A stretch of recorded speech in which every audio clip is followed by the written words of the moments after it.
నమస్తే మిత్రులారా, స్వాగతం మీ అందరికీ. మా జీవితంలో గొప్ప అనుభూతిని మీతో పంచుకోవాలని ఈ వీడియో చేస్తున్నాను. తాజాగా మా కుటుంబ సభ్యులతో కలిసి అరుణాచలానికి వెళ్ళి దర్శనం చేసుకొని అక్కడక్కడ సందర్శించి ఒక అద్భుతమైన రిసార్ట్లో బస చేసిన అనుభవాన్ని మీకు వివరించబోతున్నాను. మేము పెద్ద ఆశతో, ఎంతో భక్తి భావంతో అరుణాచలానికి బయలుదేరాము. అందమైన రిసార్ట్లో బస చేశాము. ఆ రిసార్ట్ అంత అద్భుతంగా ఉంది అంటే ప్రకృతి ఒడిలో గుడిసెలో ఉన్నట్టుగా అనిపించింది. చెట్లు, పూల తోటలు, పచ్చని భూమి, ఈ అందమైన వాతావరణం మాకెంతో సంతోషాన్ని ఇచ్చింది. ఈ రిసార్ట్లో సౌకర్యాలు చాలా బాగున్నాయి. రూమ్స్ హాయిగా, శుభ్రంగా, సౌకర్యవంతంగా ఉండేలా ఏర్పాటు చేశారు. రిసార్ట్లో మాకు రుచికరమైన భోజనం అందించబడింది. భోజనం చేసిన తర్వాత మేమంతా కాస్త విశ్రాంతి తీసుకొని రిసార్ట్ని అంతా గమనించాము. మా ప్రయాణంలో మరో అద్భుతమైన అనుభూతి స్విమ్మింగ్ పూల్లో గడిపిన సమయం. పిల్లలు ఉల్లాసంగా ఆడుకుంటూ ఎంజాయ్ చేశారు.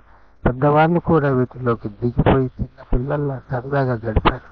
వాటర్ గేమ్స్, నవ్వులు, అల్లరి అన్నీ మాకు చిరస్మరణీయమైన అనుభూతులను ఇచ్చాయి.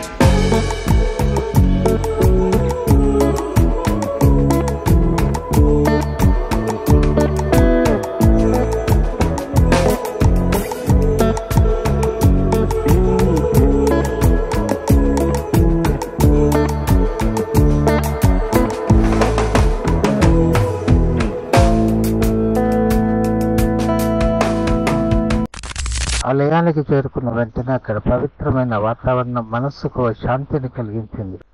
ఆలయం చూసినప్పుడు మనకు హృదయం పులకించిపోయింది. అరుణాచలేశ్వర స్వామి దర్శనం చాలా మధురంగా, అద్భుతంగా అనిపించింది.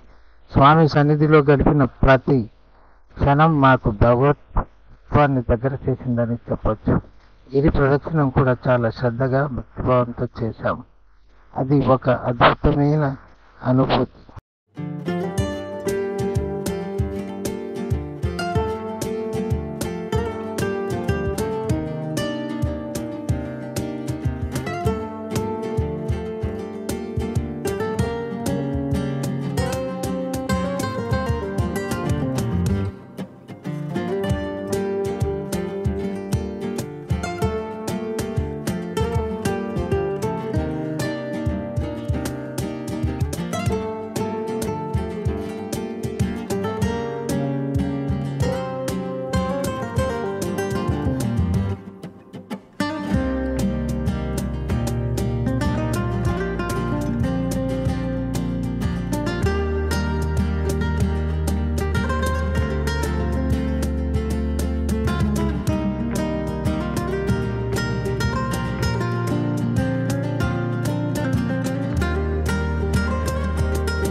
ఈ అరుణాచల యాత్రలో మేము అనుభవించిన ప్రతి క్షణం మాకు ఎంతో మధురంగా, చిరస్థాయిగా నిలిచిపోయింది. స్వామి దివ్య దర్శనం, పచ్చటి ప్రకృతి ఒడిలో విశ్రాంతి, రుచికరమైన భోజనం, కుటుంబంతో సరదాగా గడిపిన స్విమ్మింగ్ అనుభవం ఇవన్నీ మాకు మళ్ళీ మళ్ళీ వెళ్ళాలనిపించేలా చేశాయి. ఇలాంటి ప్రయాణాలు మనకు ఆధ్యాత్మిక శాంతిని, కుటుంబంతో ఆనందంగా గడిపే సమయాన్ని, మంచి జ్ఞాపకాలను అందిస్తాయి. మీరు కూడా మీ కుటుంబ సభ్యులతో అరుణాచలాన్ని దర్శించుకొని అక్కడున్న ప్రకృతి అందాలను ఆస్వాదించి ఒక అద్భుతమైన అనుభూతిని పొందండి. ఈ అనుభవాన్ని మీ అందరికీ పంచుకోవాలనే ఉద్దేశంతో ఈ వీడియో చేశాను. మీకు నచ్చిందా? అయితే లైక్ చేయండి, కామెంట్ చేయండి. ఈ అనుభవాలను పంచుకోండి. మన జ్యోతిబా టీవీలో సబ్స్క్రైబ్ చేయడం మాత్రం మర్చిపోకండి. మరొక అద్భుతమైన ప్రయాణ అనుభవంతో మళ్ళీ కలుద్దాం. జై అరుణాచలేశ్వరాయ నమః.